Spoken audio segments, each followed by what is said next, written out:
आज की क्लास में हम लोग द्रव्यमान क्षति और नाभिकीय बंधन ऊर्जा के बारे में हम लोग पढ़ने वाले हैं। द्रव्यमान क्षति क्या होता है, द्रव्यमान में किस प्रकार का क्षति होता है और उसके नाभिकीय बंधन ऊर्जा के बारे में हम लोग चर्चा करना है। हम जानते हैं कि हाइड्रोजन के अतिरिक्त अन्य सभी तत्व के नाभिक प्रोटॉनों और न्यूट्रॉनों से मिलकर बनते हैं। तो हाइड्रोजन के अतिरिक्त जितना भी है नाभिक, उसके नाभिक में क्या होता है, प्रोटॉन और न्यूट्रॉन पाया जाता है। अब यहाँ पर बात किया जा रहा है तो हाइड्रोजन में, हाइड्रोजन का अतिरिक्त क्यों लिखा जा रहा है, इसलिए कि हाइड्रोजन में सिर्फ प्रोटॉन होता है, न्यूट्रॉन नहीं होता है। सिर्फ क्या होता है, प्रोटॉन होता है, एक भी न्यूट्रॉन नहीं पाया जाता। इस बात को ध्यान में रखना है। इसीलिए यहाँ पर लिख दिया गया है कि हाइड्रोजन के अतिरिक्त जितना भी प्रोटॉन और न्यूट्रॉन होता है सभी में क्या होता है, उसके नाभिक में प्रोटॉन और न्यूट्रॉन पाया जाता है। सभी नाभिकों के लिए यह देखा गया है कि नाभिक का द्रव्यमान उसमें उपस्थित प्रोटॉनों और न्यूट्रॉनों के कुल द्रव्यमान के योग से कुछ कम ही होता है। ऐसा देखने को मिलता है। जो नाभिक का द्रव्यमान होता है, तो ऐसे तो हम लोग कहते हैं जो नाभिक है वो किससे, प्रोटॉन और न्यूट्रॉन से मिलकर बना, तो जो प्रोटॉन और न्यूट्रॉन का द्रव्यमान होगा वही नाभिक का द्रव्यमान होना चाहिए, लेकिन उससे थोड़ा सा क्या हो जाता है, कम होता है। ऐसा देखने को मिलता है। द्रव्यमान के इस अंतर को ही हम लोग क्या कहते हैं, नाभिकीय द्रव्यमान क्षति के नाम से जानते हैं। होना चाहिए था प्रोटॉन और न्यूट्रॉन के द्रव्यमान की योगफल के बराबर, लेकिन उससे थोड़ा सा कम हम लोग को पता चलता है। जब देखा जाता है तो उससे थोड़ा कम द्रव्यमान हम लोग को देखने को मिलता है, और वही द्रव्यमान के कमी को हम लोग क्या कहते हैं, नाभिकीय द्रव्यमान क्षति के नाम से जानते हैं।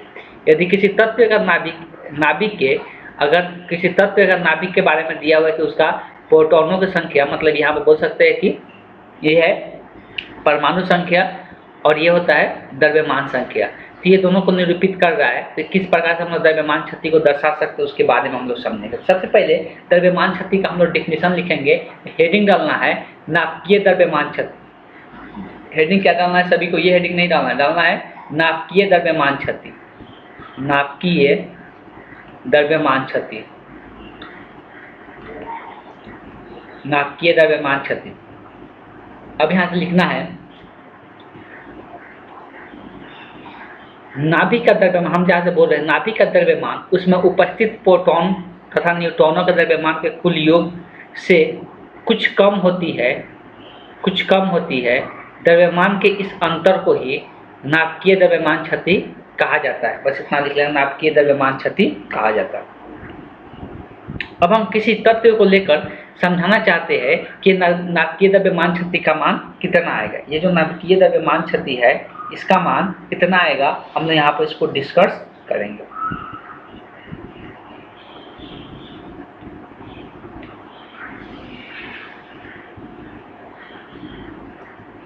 थोड़ा सा वेट कर ले।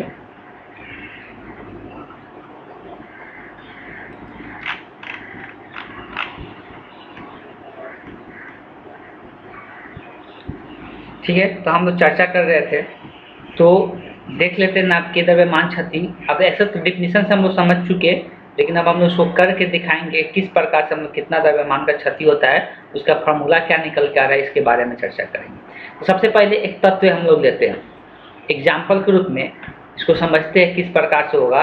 तो एक तत्व को हम दिखा रहे, कोई एक्स यहाँ बताए तत्व का कोई नाम है, और जेड इंटू ए, तो पहले से पता है ए क्या होता है, द्रव्यमान संख्या होता है, और जेड क्या होता है, परमाणु संख्या होता है। अगर लिखना चाहते तो लिख सकते हैं, या नहीं भी लिखना चाहते तो उससे कोई दिक्कत नहीं है। और यहाँ से हम लोग बात करते हैं, सबसे पहले हम लोग यहाँ न्यूट्रॉनों की संख्या निकाल लेते हैं, इसलिए कि अगर हम लोग पता है द्रव्यमान संख्या और परमाणु संख्या दिया रहता है, तो उसको न्यूट्रॉनों की संख्या का फार्मूला हम लोग पहले से जान चुके हैं। न्यूट्रॉनों की संख्या अगर बात करते हैं, न्यूट्रॉनों की संख्या, न्यूट्रॉन की संख्या अगर लिखते हैं तो क्या होगा, ए माइनस जेड होगा। ए में से अगर जेड घटाते हैं वही न्यूट्रॉनों की संख्या होता है। तब अगर हम लोग वास्तव में अगर द्रव्यमान देखेंगे, एम मान लेते हैं कि एम कैपिटल एम मानते हैं कि नाभिक का द्रव्यमान है, कैपिटल एम मानते हैं तो क्या है, नाभिक का द्रव्यमान था। हम यहाँ पे कैपिटल एम ले रहे हैं, जो हम लोग मान रहे हैं कि ये नाभिक का द्रव्यमान है। ये जो नाभिक का द्रव्यमान मान रहे हैं, ये एक्चुअल में क्या होता है कि जो हम लोग प्रोटॉनों और न्यूट्रॉनों का द्रव्यमान का योग होता है उससे थोड़ा सा ये कम होता है। ये द्रव्यमान है, ये नाभिक का द्रव्यमान है। अगर प्रोटॉनों और न्यूट्रॉनों का द्रव्यमान का बात करते हैं तो हम लोग यहाँ से एमपी को दिखाएंगे, एमपी को प्रोटॉनों का द्रव्यमान, किसका, तो ये प्रोटॉनों का द्रव्यमान को दर्शाएंगे, प्रोटॉनों का द्रव्यमान। ये हो गया प्रोटॉनों का द्रव्यमान। और Mn से दिखाएंगे तो ये होगा न्यूट्रॉनों का द्रव्यमान। ये सब लिखते चलना है, लेकिन एक बार सब समझ लेना, उसके बाद लिखना है। यह है न्यूट्रॉनों का द्रव्यमान। अगर हम इससे देखेंगे तो द्रव्यमान कितना हो रहा है, इससे अगर देखेंगे तो द्रव्यमान कितना होगा, उस चीज़ों को समझना है। तो सबसे पहले हम लोग जानना चाहते हैं कि अगर एक प्रोटॉन का द्रव्यमान mp है तो कितना प्रोटॉन है। और वैसे जो जेड होता है, जो परमाणु संख्या होता है, वही प्रोटॉनों की संख्या होता है। तो कुल प्रोटॉनों का कुल द्रव्यमान लिखते हैं, प्रोटॉनों का कुल द्रव्यमान, प्रोटॉन का कुल द्रव्यमान। तो प्रोटॉनों का कुल द्रव्यमान का बात करते हैं तो जेड इंटू क्या हो जाएगा, जेड इंटू एमपी हो जाएगा। ये प्रोटॉन का कुल, इसलिए प्रोटॉनों की संख्या कितना है, जेड है। अगर न्यूट्रॉनों का कुल द्रव्यमान का बात करेंगे तो न्यूट्रॉनों का कुल द्रव्यमान कितना हो जाएगा, न्यूट्रॉनों का कुल द्रव्यमान। तो न्यूट्रॉनों की संख्या कितना है, तो न्यूट्रॉनों की संख्या a माइनस जेड है। कितना है, a माइनस जेड है। इसको किससे गुना कर देंगे, इसके एक द्रव्यमान से क्या कर देंगे, गुना कर देंगे। तो ये कुल न्यूट्रॉनों का द्रव्यमान निकल गया। अब क्या देखने को मिलता है, वास्तविकता क्या होता है। तो वास्तविकता होता है जो नाभिक का द्रव्यमान होता है ना, वो थोड़ा कम होता है जो वास्तविक। अभी अगर हम लोग इस हिसाब से देखेंगे तो यहाँ पे प्रोटॉनों तथा न्यूट्रॉनों का द्रव्यमान कितना हो जाएगा, यहाँ से लिख सकते हैं प्रोटॉनों तथा न्यूट्रॉनों के कुल द्रव्यमान। कुल द्रव्यमान का अगर बात करते हैं तो दोनों का योग के बराबर होगा। तो इसका इतना, इसका है, दोनों को जोड़ेंगे तो Z M P plus A minus Z M N होगा। तो ये कुल द्रव्यमान हो गया प्रोटॉनों और न्यूट्रॉनों का। अब बताया जाता है कि एक्चुअल में द्रव्यमान, नाभिक का द्रव्यमान इतना होना चाहिए, लेकिन नाभिक का द्रव्यमान हम क्या एक्चुअल में देखने को मिलता है, ये जो नाभिक का द्रव्यमान होता है इससे थोड़ा कम होता है। मतलब ये अधिक होता है और ये क्या होता है, कम होता है। कहने का मतलब ये होता है जो नाभिक का m द्रव्यमान होता है, इससे ये क्या होता है, कम होता है। मतलब Z M P plus A minus Z M N, इससे क्या होता है, कम होता है। इसका मतलब अगर क्षति का बात करते हैं, द्रव्यमान क्षति कितना होता है, तो जो इतना एक्चुअल होना चाहिए था लेकिन इतना कम होता है, यही घटा देंगे तो हम लोग द्रव्यमान क्षति निकल जाएगा। एक्चुअल में हम लोग का प्रैक्टिकली, हम अगर यहाँ पर मैथमेटिकली देख रहे हैं तो हम लोग द्रव्यमान इतना मिलना चाहिए था, लेकिन एक्चुअल में क्या होता है, थोड़ा कम होता है। यही अगर जो कम वाला है वो हम दर्शा रहे हैं, तो कितना से कम होता है वही क्षति कहलाएगा ना। द्रव्यमान क्षति, क्षति मतलब क्या होता है, खत्म हो जाना, इतना हम लोग को प्राप्त नहीं हो पाता है। द्रव्यमान क्षति मतलब इसमें से कैपिटल एम को घटा देना है। मतलब Z M P plus A minus Z M N minus क्या हो जाएगा, कैपिटल एम हो जाएगा। तो ये हम लोग का क्या हो जाएगा, द्रव्यमान क्षति हो जाएगा। इसी द्रव्यमान क्षति को हम लोग डेल एम से दर्शाते हैं। किससे दर्शाते हैं, तो इसी द्रव्यमान क्षति को हम लोग डेल एम से दर्शाते हैं। डेल एम का जो मान होगा क्या हो जाएगा, Z M P plus A minus Z M N minus M हो जाएगा। तो ये हम लोग का क्या है, द्रव्यमान क्षति का फॉर्मूला आ गया। इसी को ध्यान में रखना है। ये हम लोग का द्रव्यमान क्षति है। अब ये बताया जाता है कि अगर द्रव्यमान क्षति ये निकल के आया तो ड्यूट्रॉन लेते हैं अगर हम लोग, यहाँ पे एक ड्यूट्रॉन शब्द आ रहा है, ड्यूट्रॉन का भारी हाइड्रोजन अर्थात ड्यूटेरियम के नाभिक। जो ड्यूटेरियम के नाभिक हम लोग लेते हैं, जिसे ड्यूटेरियम किसको बोलते हैं, हाइड्रोजन का समस्थानिक को बोलते हैं। हाइड्रोजन के जो समस्थानिक होते हैं उसको हम लोग ड्यूटेरियम बोलते हैं। तो ड्यूटेरियम का निर्माण में द्रव्यमान क्षति कितना होता है उसके बारे में चर्चा किया जा रहा है। तो उसको हम अभी यहाँ पर स्किप करेंगे।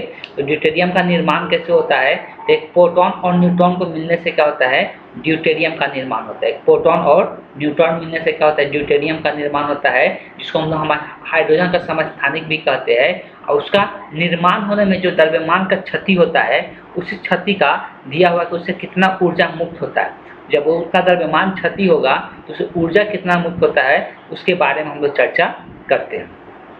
तो थोड़ा सा उस पर भी हम लोग चर्चा कर लेते हैं।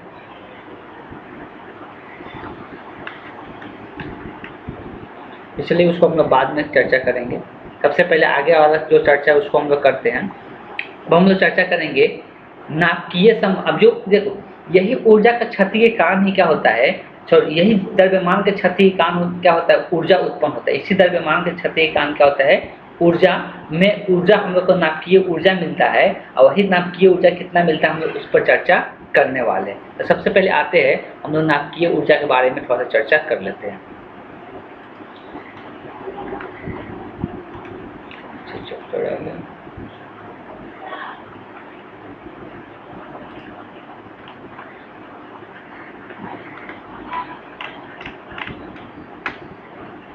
तो आगे दिया हुआ है कि नाभिकीय बंधन ऊर्जा क्या होता है। नाभिकीय बंधन ऊर्जा का निर्माण एक्चुअल में द्रव्यमान का जो क्षति है उसी कारण से उत्पन्न हो रहा है। तो जब प्रोटॉन तथा न्यूट्रॉन मिलकर किसी नाभिक का निर्माण करते हैं, कौन, तो अभी से प्रोटॉन और न्यूट्रॉन मिलकर ही नाभिक का निर्माण करते हैं, तो इस प्रक्रिया में द्रव्यमान के क्षति होता है। और क्षति को हम लोग किससे दर्शाते हैं, डेल एम से दर्शाते हैं। तथा इससे इसके तुल्य ऊर्जा, इससे ऊर्जा जो मुक्त होता है वो कितना होता है, डेल एम इंटू सी स्क्वायर मुक्त होती है। तो यही द्रव्यमान क्षति के कारण क्या होता है, ऊर्जा मुक्त होता है। जब भी हम लोग नाभिक का निर्माण किया जाता है प्रोटॉन और न्यूट्रॉन मिलाकर, प्रोटॉन और न्यूट्रॉन को मिलाकर जब नाभिक का निर्माण किया जाता है, उससे कुछ क्या होता है, उससे कुछ द्रव्यमान का क्षति हो जाता है। और जो द्रव्यमान का क्षति होता है उसी कारण एक ऊर्जा मुक्त होता है, ऊर्जा उससे निकलता है, जिसका मान हम लोग क्या लिखते हैं, डेल एम सी स्क्वायर के बराबर होता है। स्पष्टतः नाभिक के उसके अवयवी कण और प्रोटॉनों तथा न्यूट्रॉनों में विभाजित करने के लिए उतने ही परिमाण का बाह्य ऊर्जा की आवश्यकता होगी। अब देखो, इसको तोड़ने के लिए अगर प्रोटॉन और न्यूट्रॉन को विभाजित भी करना चाहते हैं, तो अगर उसको तोड़ना भी चाहते हैं तो इसलिए उसको बनने में जो ऊर्जा का क्षति हुआ है उसको तोड़ने में भी उतना ऊर्जा लगेगा, तभी जाके वो टूटेगा। इस नाभिकीय ऊर्जा बंधन कहा जाता है। तो जो उसको तोड़ने में जो ऊर्जा खर्च होता है उसी ऊर्जा को हम लोग क्या कहते हैं, नाभिक के बंधन ऊर्जा के नाम से जानते हैं। तो उसी को हम लोग क्या कहते हैं, नाभिक के बंधन ऊर्जा के नाम से जानते हैं। किसी भी नाभिक को उनके अवयवी कणों जैसे प्रोटॉन तथा न्यूट्रॉनों में अलग अलग करने के लिए जितनी बाह्य ऊर्जा की आवश्यकता होती है उसी को हम लोग क्या कहते हैं। यहाँ और क्लियर ढंग से दे दिया गया है कि नाभिकीय बंधन ऊर्जा किसको कहते हैं। यहाँ पर और क्लियर ढंग से दे दिया गया है नाभिकीय बंधन ऊर्जा किसको कहते हैं। तो सबसे पहले हेडिंग डालना है नाभिकीय बंधन ऊर्जा, ठीक, न्यूक्लियर बाइंडिंग एनर्जी। तो ये क्या होता है, इसको यहाँ से लिखना है।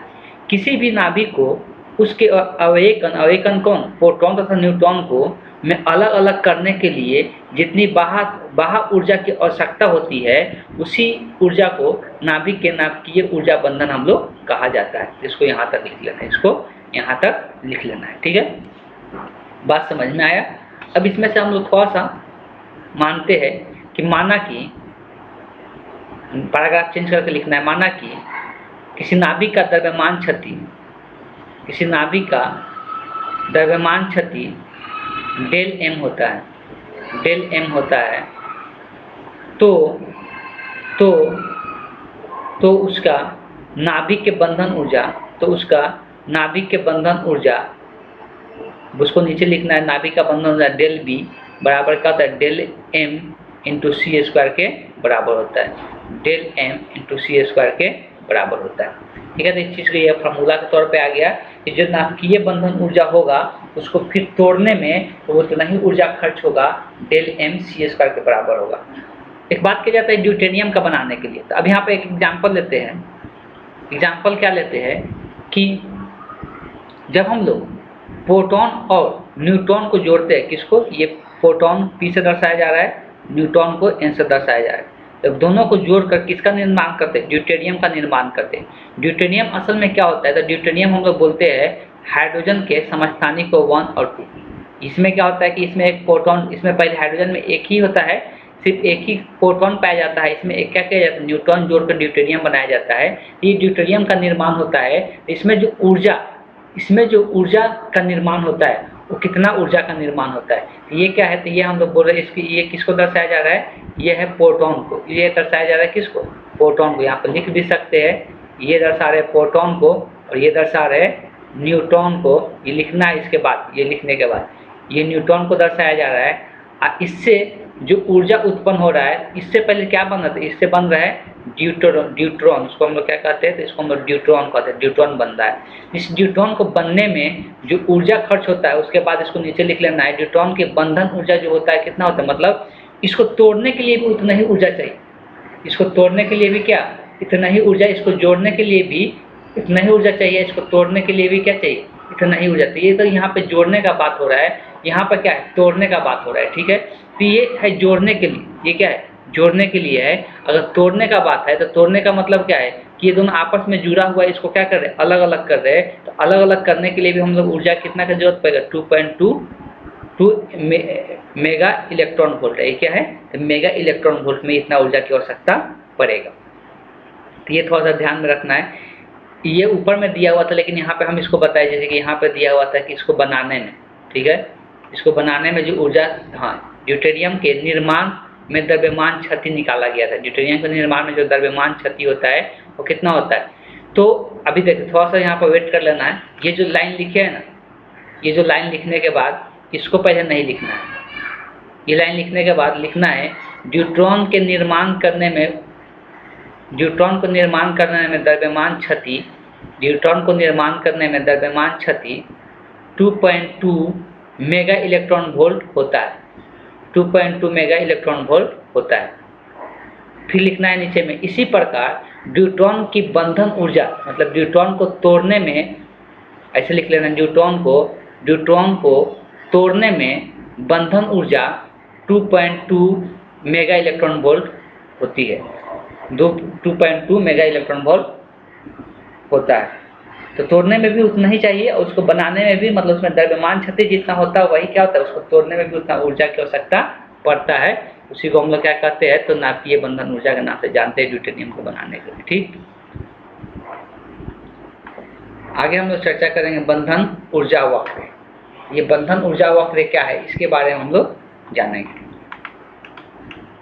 लेकिन ये चीज़ें जानने के पहले हम ये कहना चाहेंगे कि आज की क्लास हम ज़्यादा देर नहीं ले सकते, कोई कारण है जिसके कारण हम यहाँ पे क्लास को ज़्यादा देर हम लोग नहीं रख सकते। अदरवाइज ये भी सही ढंग हो सकता है अपलोड ना हो पाए, वीडियो तो कुछ टेक्निकल दिक्कत है जिसके कारण क्लास को हम इतना ही आज रहने देते, इसके बाद वाले क्लास में हम लोग और आगे पढ़ेंगे। आज क्लास को हम यहीं पर एंड करते हैं।